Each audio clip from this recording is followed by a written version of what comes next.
everyone. We want to do what we call a solo episode where we just kind of talk about what we kind of really been up to for the last couple of weeks. We traveled to India. We got to do our first ever in-person meetup for this show. We saw people working on drones and satellites, lots of crypto, lots of AI, and just fun stuff. And it was just so energizing. You got to watch Elon Musk up close, basically starting up. I know several founders who are watching this closely and who really want to do similar things to what Elon is doing at first. But I remember walking into our first jobs at Microsoft, looking around at one night, being like, I can't believe we get paid for this. I would do this for free. When I was at Facebook way back in the day, but they were very much in the, okay, let's go try a bunch of things. If it doesn't work out, it's fine. We were outside the Silicon Valley system. We weren't born here. Tech was basically all we had. We just happened to fall into that right place. Steve Jobs, or I think that Larry Ellison in the 90s, having these very strong founder figures who are saying, I'm making this decision. This is on me. If it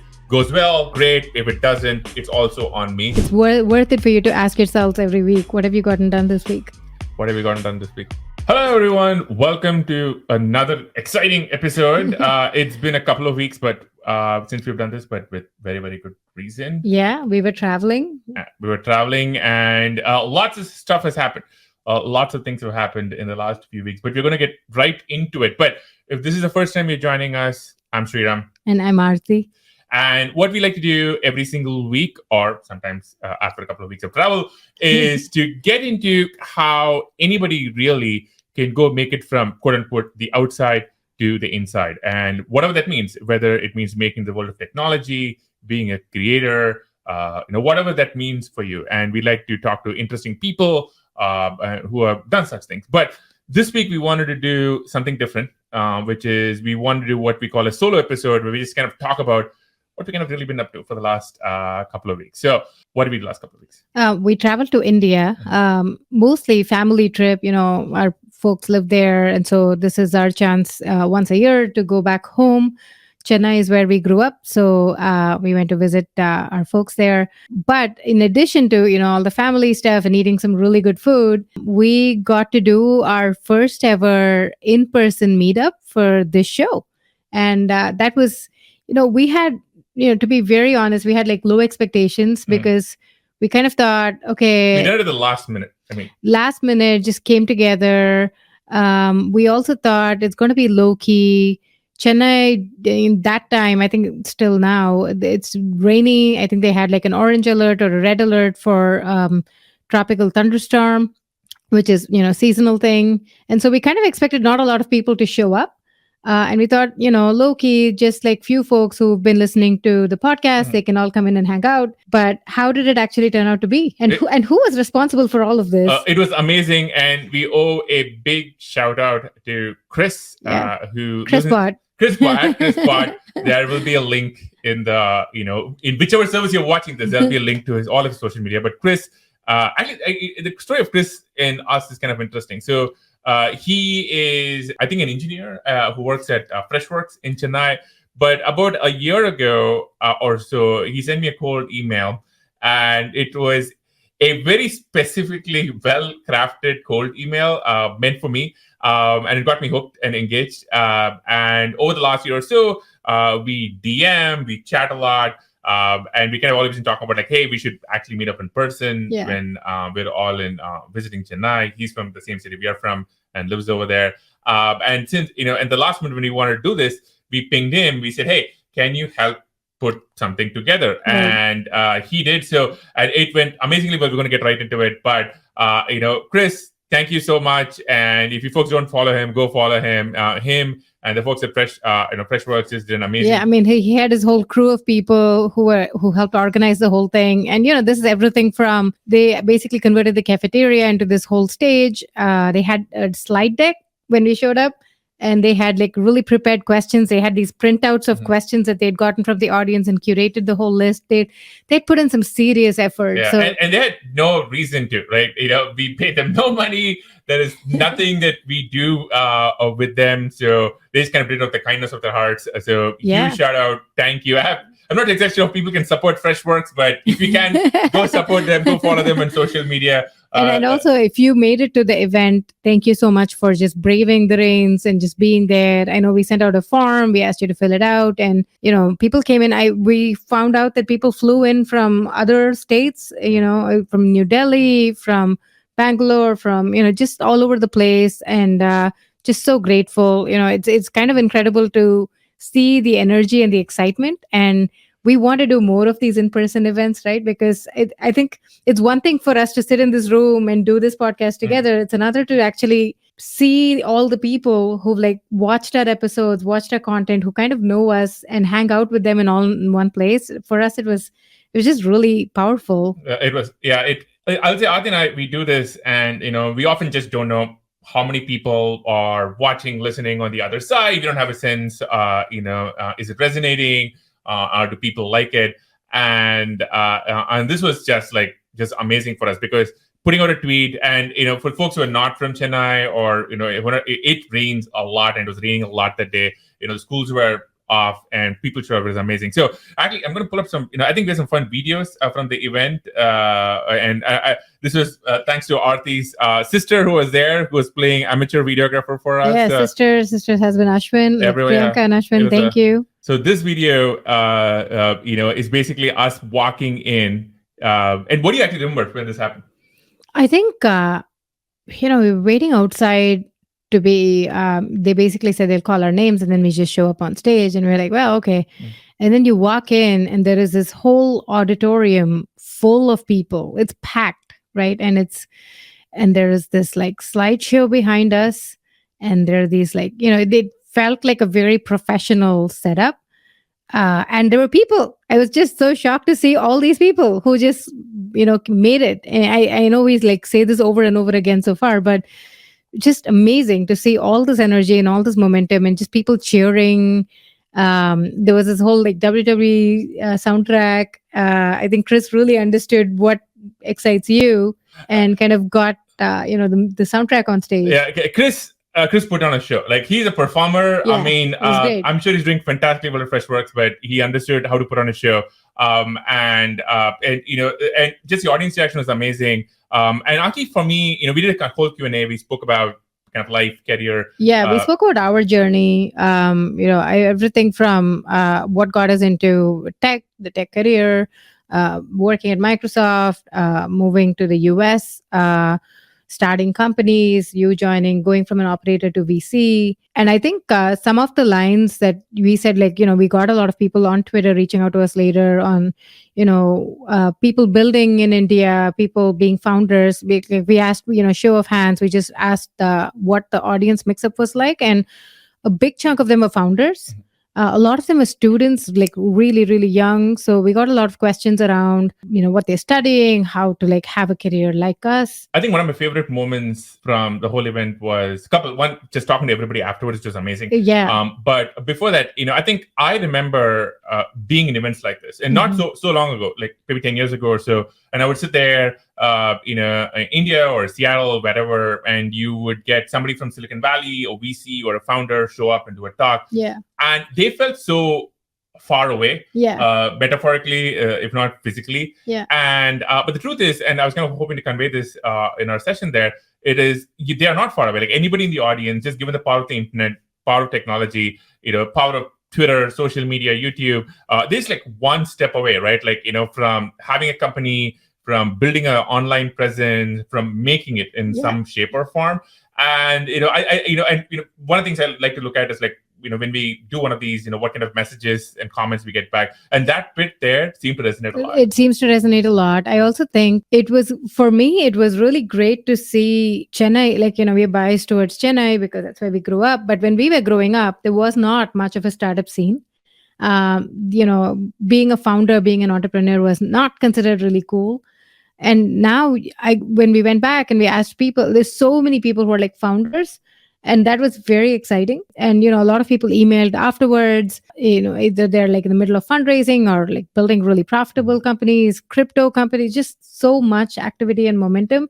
That was really gratifying for me to see. And I think in the audience, people could see that from each other as well. They all looked around and said, whoa, okay, I'm not alone in this. There's just so much happening.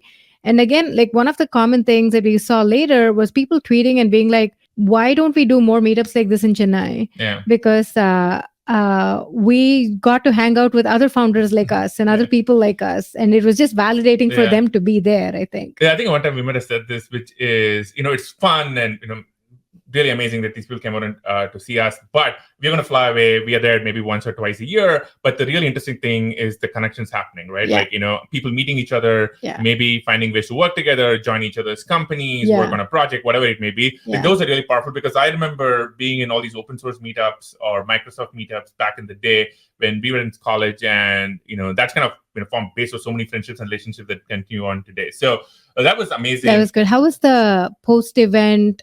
People walking up and talking to you. I think we both, the way it was, we both got like split up, and then there was this set of people next to Sriram, and there was a set of people next to me, and people just kept coming up and talking about their companies, talking about their ideas, talking about their plans to study. I think somebody asked me if they should like really finish up high school, or whether they should drop out of high school and continue working.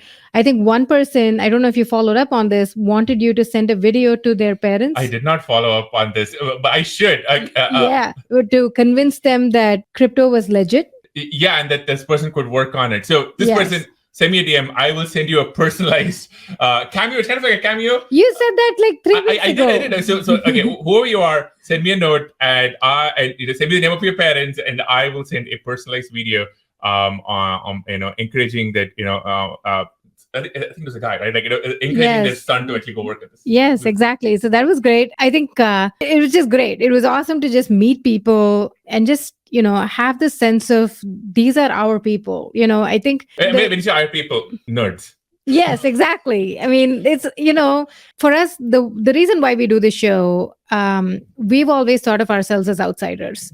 We were outside the Silicon Valley system. We are outside like the United States, like way of like, we didn't, grow up here. We weren't born here.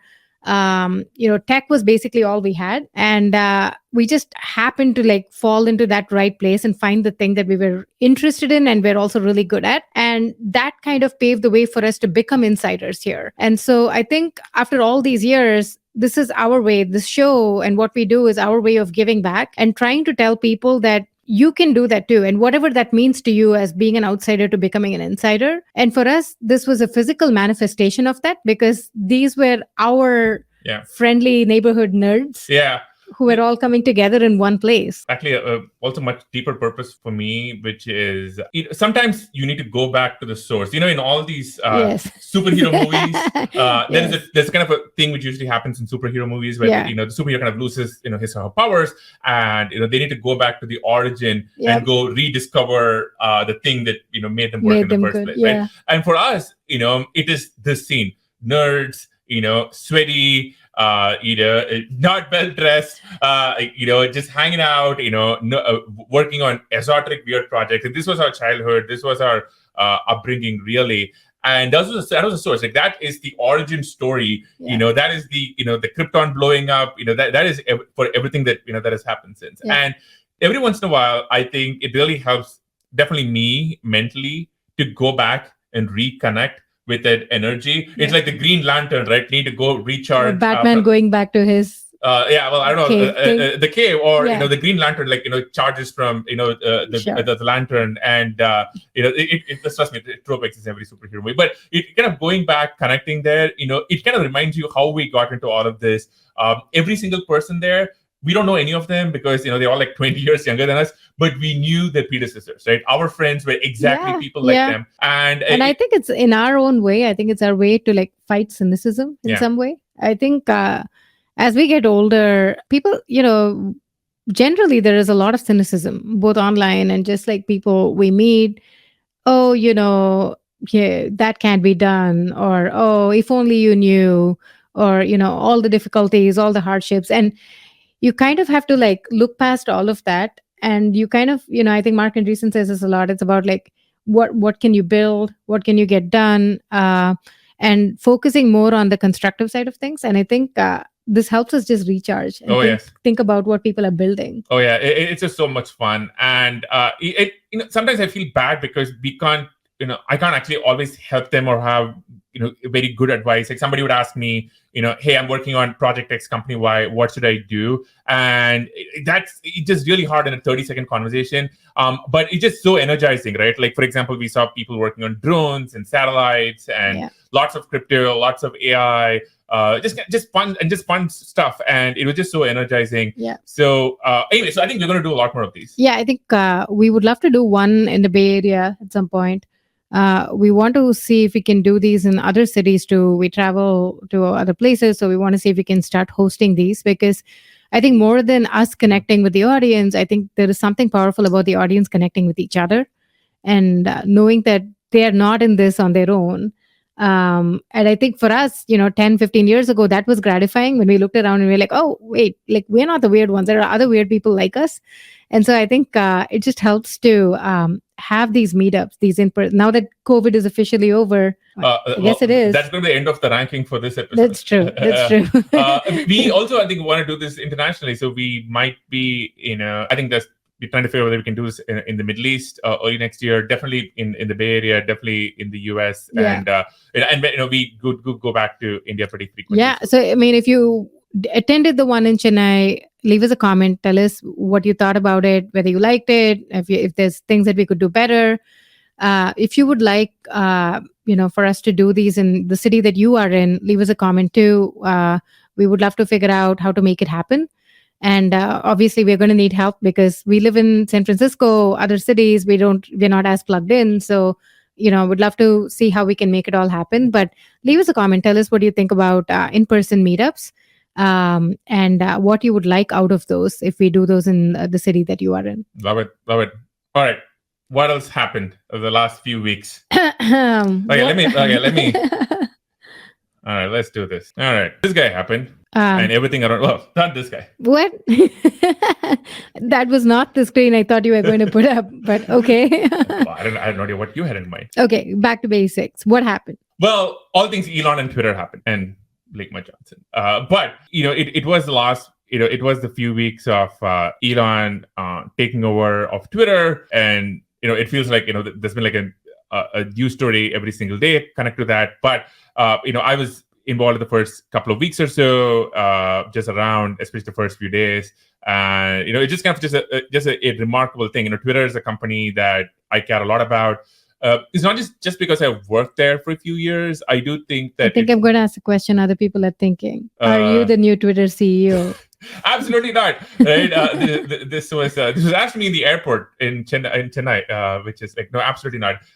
There's only one guy who runs Twitter, and you can follow him at Elon Musk. Look, Twitter is such an important service for the world, and not just because I work there, but there must be like hundreds of people that I have met through Twitter, through following them, through DMing them, or just following their work or whatever. So it was just like outsized value. Oh yeah, it's just like it just has like such important place to play for a role to play for all humanity, and it's just exciting, right? I'm excited for the future. It's definitely not boring, and there's a bunch of fun. So you worked at Twitter. You ran product there for a bit before A16Z. How was it to get a badge and go back in there? Oh my goodness, very weird. Very weird. Okay. So I was there the first day, the morning. How did they even let you in? How did they know who you are? I think they had my name on a list or somewhere. But it was really weird because I had not been there physically in the offices since the day I left. And I remember showing up there, and this was this was actually an hour or so after this whole Ligma Johnson thing played out. Okay. And I remember showing up, and there were all these camera crews. Oh, okay. There were these huge number of camera crews. Yeah. All standing around. Yeah. And I was like, okay, first question. My first was like, how do I get in there and get past the crews? And the funniest thing is, so I was walking in, and one person, I forget, I actually don't know who they were, like working some network, stopped me. I'm 6'6", kind of hard for me to sneak in and blend in. So and they stopped me, and they were like, they stuck this mic, and they were like, "Do you work for Twitter?" And I could honestly say no, right? Like, and I just let me go, and I was like, "All right, thank you." So I didn't want to cause some camera moment there. So, but I kind of snuck in, and I would say it felt so weird because it is a place where I had not been, even a single minute since I left. And I walked in, I saw And immediately when I walked in, I saw so many people that I knew, that I had worked with, and and I think, and everyone kind of had the feeling that this was a very unique, remarkable day. And I think so when they saw me, I think they were like shocked, but they were also like, "Oh, okay, this is a unique, weird, remarkable day, and there's more to it." But it was very. So I guess you got to watch Elon Musk up close, just working. Basically starting up, getting a sense of what Twitter was like. Like for him, I think the whole system is new. He didn't know the code base, didn't know how Twitter functioned. How was it to watch him, I guess, ramp up? Like this is basically new employee orientation for Elon Musk, right? How was that whole thing, just watching him up close? One of the things I love about Elon is that pretty much most of what he does is in public. Yeah. So if you've been following along on Twitter, you probably have like a sense of like a lot of what he has done. Mm-hmm. But I think a few things which really stood out to me. One is emphasis on speed, and pretty much every action, question, decision, which was which in a lot of other environments, definitely in Twitter in the past, would have been debated, discussed, analyzed for months and weeks on end. He has this incredible strong bias towards making rapid progress, and I think is it because he's a solo decision maker as opposed to making decision by committees? That really helps that he's a solo decision maker. But there are a lot of other companies which should technically have solo decision makers, right? A lot of the companies have CEOs who should be a solo decision maker, but I don't think he has a bias to action. Right. And I think his stance often is, hey, let's go try something. If it doesn't work out, we roll it back. It's just software. We'll go try something else. That's how we iterate and find out.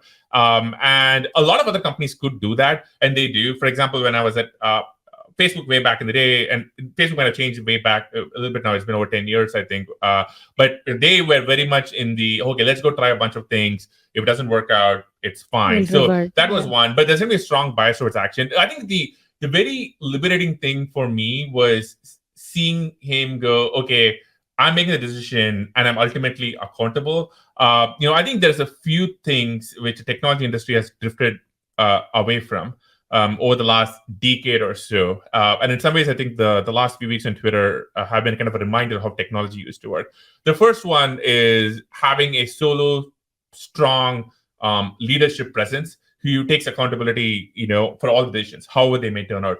And I think as tech companies in the industry have gotten larger and larger, there has been an obfuscation of who actually makes a decision, right? Like, for example, the way I think about it is like, so often I'll see these like product launches or product being killed. There'll be like no name on the blog post. Right. It'll be like, oh, the committee at insert fine company here has decided the wisdom of their ways to go kill something, right? Or to go make a decision, to go take down an account, to go change prices, right? And this is kind of harkens back to a day where kind of like Steve Jobs or I think like that Larry Ellison in the 90s, having these very strong founder figures who are saying, I'm making this decision. This is on me. If it goes well, great. If it doesn't, it's also on me. So I think that was really liberating, a fresh reminder. I think if there's one connective tissue through this whole episode between our Chennai trip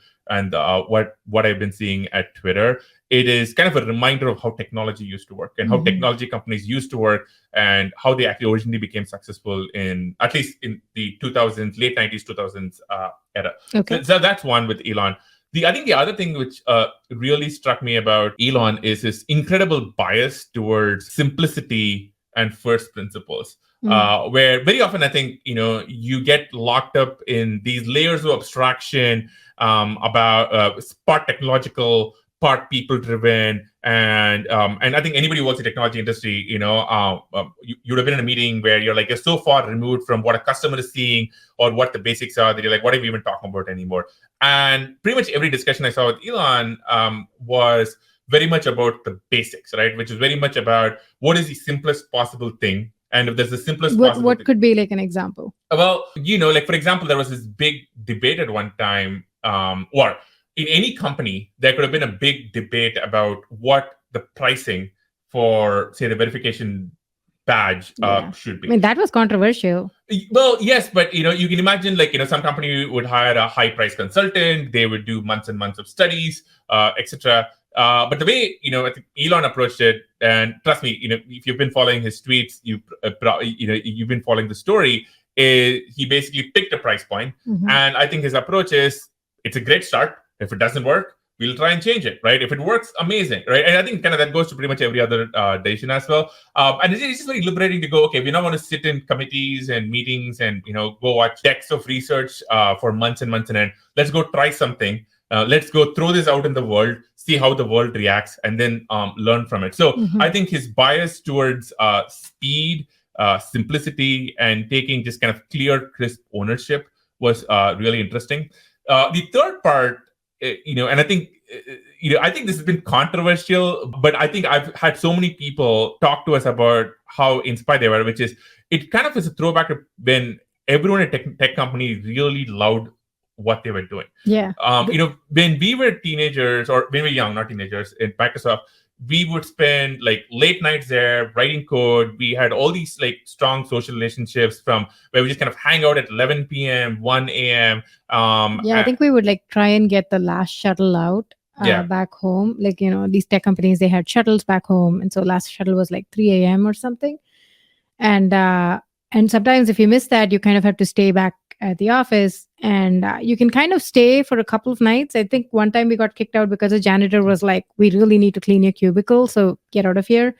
I think now, I think Elon, one of the emails, and I'm outside the whole system, so I don't get to see what was it like inside, but I think he framed it as, we are going to be really hardcore. And, I think that's kind of what you were getting at. Like, what does it mean to be hardcore? Yeah, I had a mutual friend of ours from way back in the Microsoft days reach out.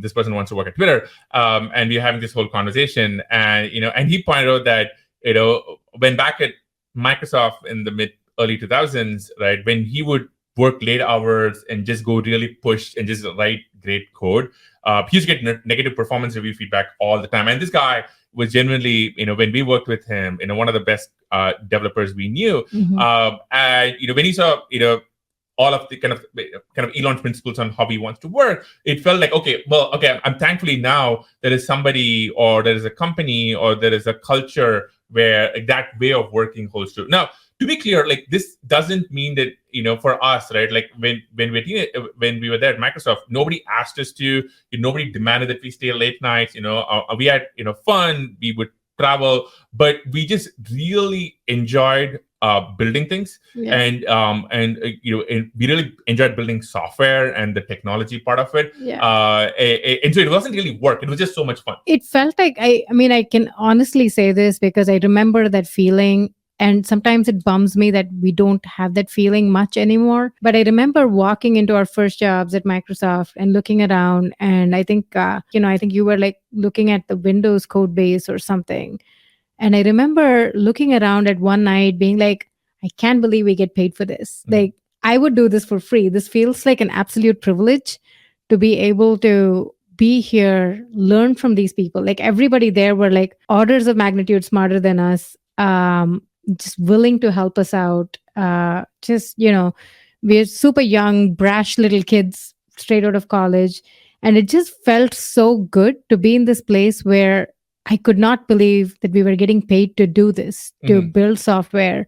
And so I think for me, like, my takeaway with the hardcore component was, if you really love something that you do, it doesn't feel like a job. It feels like you want to spend your time doing it, nights, weekends, whatever, like not looking at it as like 40 hours a week kind of thing. But also like really be proud of the work that you're doing, and bring in like energy, bring in enthusiasm, bring in positivity. I feel like somewhere in the last decade or so, we kind of sort of lost that. And a lot of companies, and you'd see these in pockets, like in some companies that I worked in, you'd see these in pockets where, the engineers, we like, all jam together, stay up like later, or even through COVID times over Zoom calls and stuff, like you could like kind of make it happen, but it just lost that sense of, oh my God, we are all doing this together and working really hard. And it's not a function of time, though. I think that's part of it. I mean, we definitely won't be able to spend late nights at work or with kids and kids everything. and everything. And I don't think that's the expectation. But even now, I know people our age group, much older, and I can tell, and all of us can tell, when somebody's really into what they're doing. It's the way they communicate. It's how quickly they get back to you. It's how much energy they put into things, even when you don't ask them, even on things outside of their day job. And you can also tell when somebody is just there, right? Yeah. So, and there is something so energizing when you run into somebody, and this is not being technology, it can be really any industry, and they're just really into it, right? They know all the references, they are spending late hours on the internet searching something. You can tell, and that is energizing. And for me, like, that's what, at least for me, that's what quote unquote being hardcore means. There is another part of it which I've been thinking about, which is, as technology companies have become larger and larger, and maybe because they could afford to, they have sometimes drifted away from the core basics of what we do. And the core basics of what you often do is you build amazing product, and then you try and figure out a way to sell them, distribute them. And in some ways, I think what Twitter 2.0 is back to the basics, right? This is a software company. You build amazing software, and that's the heart of what you do, right? And of course, there's other parts to it too. And I think over the last 15 years, as companies made money and they could afford to, and they became larger and larger, you got a lot of ancillary functions. And I know, like, pretty much everybody here in the technology industry, you would walk somebody to a meeting and you'd be like, I have no idea what this person does, right? Or why are they here? Like, what is their whole function, right? Why do they have a whole org? And everybody can relate to one of these comments. And I think this is a throwback to, we're here to build tech. Is it just because these companies got overstaffed? Like, is it a function of being overfunded and overstaffed as a result? Well, I think there's a few things happened, and and I think Mark Andreessen talks about this when he talks about James Burnham and the professional managerial class. And I also want to shout out, David Friedberg, on All In podcast, who had like a great comment about this fairly recently. So in the mid 2005s or so, if you were joining a Google, you were you're young, you're hungry, you really wanted to work in tech. But then over the years, and I don't mean pick on Google to pay anybody, but just pick on Google for a second, it became bigger, they made dramatic amounts of money, and these people became older, and often like you start to build all these huge orgs, right? Like 1,000 people orgs, several thousand people. And that's kind of how you got graded on success, on how big your team, your org was. Like I remember every 6 months when you have like performance cycles and stuff, it'll be like, how big is the org that you run? Yes. And how much budget do you get to hire more people for the next 6 months? And that became an indicator of success, as opposed to what you've shipped or how fast you've like hit specific metrics. I think it's also because of the economics. This may sound crazy for people who are not there, but in 2004, 2005, there was an idea that if you got a job at Google, you are going to become generationally wealthy. Actually, it may have been true. I don't know, right? But there was, and that might have been true for a while because companies went public, it kept growing. But at some time, your company's value or your values in RSUs going up 10x or every few years stops. Right. And then the function of your economic opportunity, the function of your career opportunity kind of becomes how big your org is, and how many people you run and what functions you control. And so you get these huge mini fiefdoms happening in these companies. And I think that kind of contributes a lot to what we're kind of seeing in terms of this bloat of multiple functions and multiple people. Which, like big companies, I kind of get it. Like they have a lot of money. Like Google has a money printing machine in the basement. It works out really well. It is really frustrating for me to see smaller startups do that, where they have a lot of these ancillary functions and bloat, like way off the bat. And that to me just feels like, why? Like the one advantage that startups have is speed. And once you have a lot of people in the room making decisions, that goes away as an advantage. That's just the nature of how things will work. Some of it, I think, is just mimetic, because I think some of these startup founders are looking at Google and being like, they're successful, we need to do that. But they're looking at the Google of 2018 or 2020. They're not looking at the Google of 2002 or 1998, which was a very, very different place. And they're saying, okay, well, Google has X, Y, and Z. They have X function. They have Y perks. Yeah. I need those too. Yeah. Whereas the Google of 1998, if you go look at literally in a garage. Literally in the garage, there's a bunch of like nerdy people writing code. Yeah, I mean, I think Mike Solana, Pirate Wires, if you follow his Substack, I think he made a recent post, which I thought was great, where he basically said, we need more people going back into garages and building things from a garage. I think it's gotten really fashionable to have very fancy offices with free kombucha. And I think you can have that if you've really proven that this can scale and work and you're incredibly successful. But until then, you don't have to mimetically follow what these other big companies are doing with respect to free stuff and lots of people. Yeah. I think I'm not as against all the free stuff. I think some other people are, but I think they forget like how it all came to existence. Because Google, in the early, just because we're talking about Google, the story of Google is like, Larry and Sergey wanted to basically recreate the academic environment that they grew up in, Stanford. They want to kind of create a Stanford world, just like a couple of like, a 10-minute walk away on Google campus. And so academic life means, well, you have access to all this stuff, but you also kind of hang out, you live together, you play together, you're building all this stuff together. So that was the idea. But I think over the last 15, 20 years, we kind of drifted away from that. And I think the time when I really realized that we've kind of drifted away was about 5-6 years, about a few years ago. I won't name which company, but there was this huge internal strife that somebody had stopped supplying organic bananas in the pantry. So the idea was like, hey, for 1 or 2 days, there were all these other fruits and all these other food supplies you could get for free. But for just one day, there was an issue with the organic banana provider. And so they're going to have, inorganic bananas just for a day, right? And there was this huge internal kerfuffle about how could this be allowed to happen? And this made me go like, wow, we have really, shifted gears, from this being like, oh, we're just going to feed people because they're going to hang out. They're going to put all their love and energy and soul into work, into this being just people what expect. So that's one. Now, I think here's an interesting question, which I think about.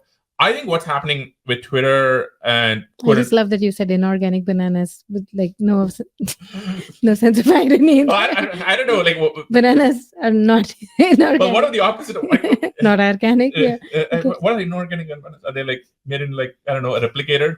Tea, Earl Grey, and then banana. I don't know.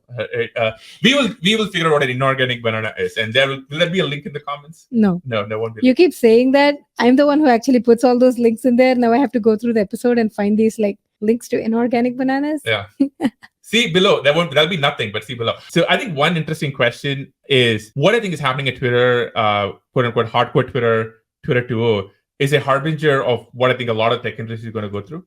Because with a recession or a pullback in some shape or form, you're seeing all these layoffs. And when these happen, you're going to get a shrinking back to the basics, which is what is the core of what we do. And if that is building great software products and selling them or distributing them, whatever the core of it is, there's going to be a shrinking back to the core. So I suspect you're going to see other parts of the tech industry actually watch what is happening at Twitter closely. I know several founders who are watching this closely and who really, really want to do similar things to what Elon is doing at Twitter. Yeah, I agree. I think even in the last couple of weeks, when I talk to founders, you kind of started seeing that where it's like, oh, can we do what Elon did? Or, can we like start to really think about the fundamentals of our business and really think about unit economics? And this should have always been the norm, right? This is not some like newfangled fashionable thing to do because Elon's doing it. Like this is kind of how companies used to work and,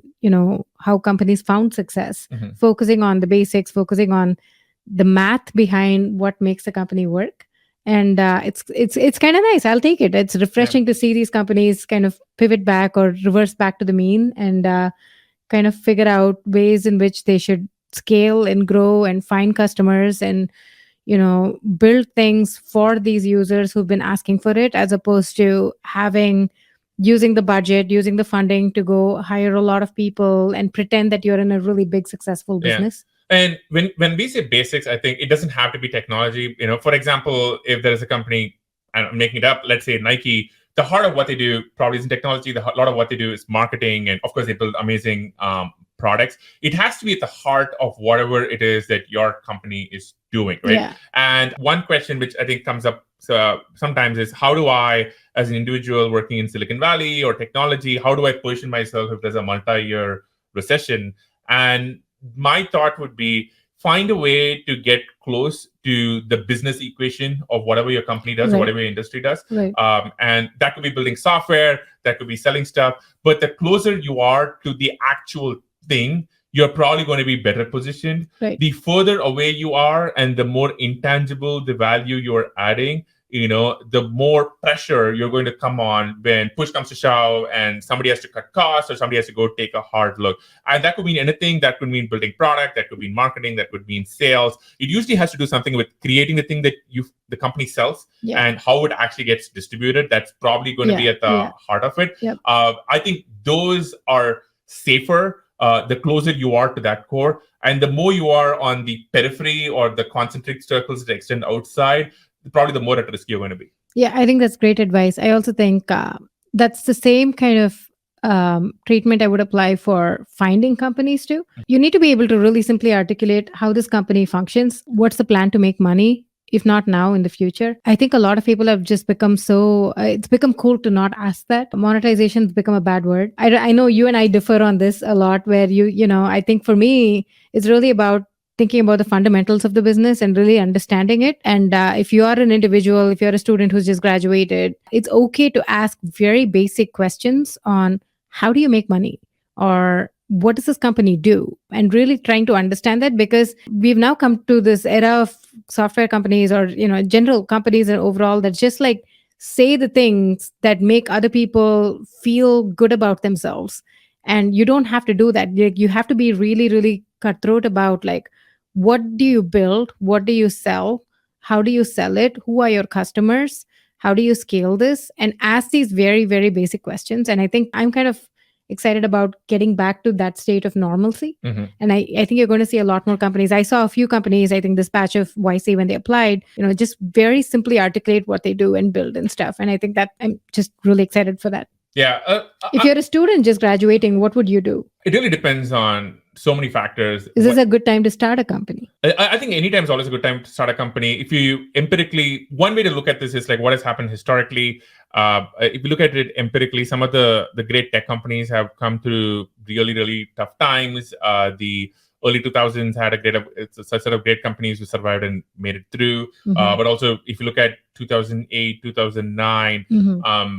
Which was the GFC, the Great Financial Crisis, you had companies like, I think Twitter was founded around then, Dropbox, Google kind of real heyday started happening around then. So absolutely, right? Because there's a few factors going for you. Number one is there's less competition for talent. It's definitely going to be harder to raise capital and get into sort of like an economic good zone.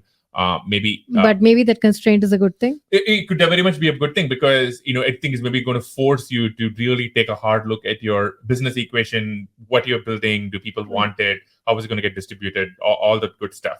But I think there's going to be less war for talent, so you might find it easier to go hire great people because you don't have to compete with multi-million-dollar job offers from Facebook, Google, which is a Microsoft. Huge advantage. Yeah, I mean, back when I was building companies, it's incredibly hard to compete against not just like the apples to apples paycheck number, but like all the benefits and bells and whistles and like all the perks that big companies provide.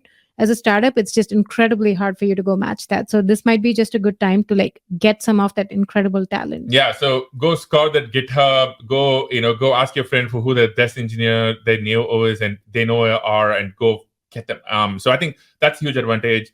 I think the other part of it is usually if you go, this is also the time where you don't have competition who are rapidly scaling. So you almost have like more time to go really build, take your time, go explore the idea maze, go really understand the market. In different fundraising times, you have people who are like very quickly fundraising and trying to win a category just through their ability to raise capital. That's probably not going to be happening in a lot of places right now. You just have more time. And more time, less competition. And I think that's why some of the great companies come out of recessions. Now, there's a flip side to it. The flip side is it's going to be definitely harder to raise capital. If you are selling products, it's probably you're going to find that a lot of people aren't willing to try new things, especially on the business side, especially things which are not core like to enterprise companies, things like that. right. If you're selling to businesses, everyone's going to take a hard look at their budget. They are going to try and do the math on, hey, is this thing adding core business value? So the further away from that, you're probably going to struggle. Even if you're in the the core equation, it's probably going to be a harder conversation to convince people on, hey, go look at this new thing. So definitely a lot of things. The game is going to be a harder mode for a bunch of people. Mm-hmm. But look, this is where the great companies came out of. So I think this is a great time to be building companies. Yeah, that's awesome. I mean, go find, if you are an engineer or, you want to go join a startup, this might be a good time to go find those as well, and figure out like which one you want to go get the maximum learning out of. And so, as much as it's recession, upcoming recession or like layoff time, and it's just things looking a little bleak, you can actually turn this around for yourself and, in a couple of years, come out ahead. Yeah, agreed. I think it's going to be not a fun, who knows how long, right? Like nobody can make predictions. I definitely can't make predictions. It could be months, it could be longer, it could be shorter. Right. But it's definitely going to be hard. You're definitely going to see a lot of people lose their jobs, have to make hard life choices. So that is very challenging, and people are going to go through some hard times. But at a macro level, if you go look at post 2008, 2010, that's where the great technology boom wound up happening, and or historically there are a lot of other patterns, but I think it's a great time to go build companies. Yeah I think bringing this all back to Elon, I think it's worth it for you to ask yourselves every week, what have you gotten done this week? What have you gotten done this week? We got this episode done after a couple of weeks. Yes, so that's something. I know. So on that note, thanks for listening. If, as always, where do people find us on the internet? We are on YouTube. We are the Aarthi and Sriram's Good Time Show. We are also on all the podcast platforms. You'll find us on Spotify, which has video now. You'll find us on Apple Podcasts, basically everywhere else where you'd find podcasts. Leave us a comment. We really, really like hearing from you. I think one about the meetup. If you'd like one in your city where you are, leave us a comment, leave us a note. But also what you thought about this episode, if you'd like for us to do more of these. Obviously we have a bunch of guests coming up in the next couple of weeks. It's going to be December, and we've just lined up a few awesome guests who are, going to come back onto our show. And so we also love doing these solo episodes. We call them solo because we don't have a guest here and it's just us.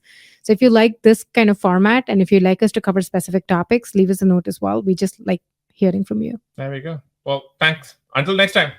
Bye. Subscribe to the YouTube channel, The Good Time Show by Aarthi and Sriram.